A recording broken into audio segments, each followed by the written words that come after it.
อ๋อแม่จะถ่ายพี่โมข้างในหมดละแล้วก็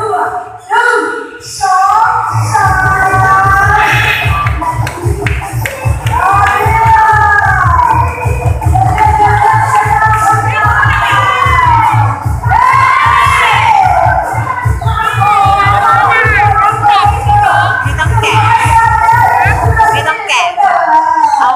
กินเปลือกนะเหรอใช่แม่จะยินดีก็เลยคุณ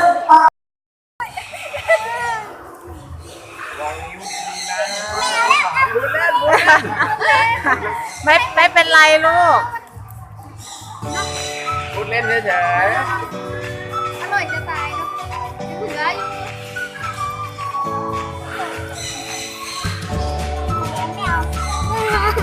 ู่แดงมานั่งข้างๆพี่โมแล้ว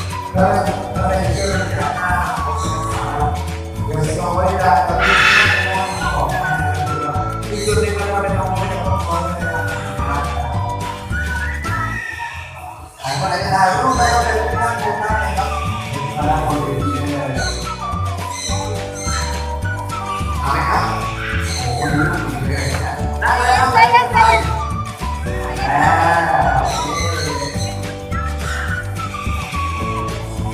ดูแดงเจ็บไหม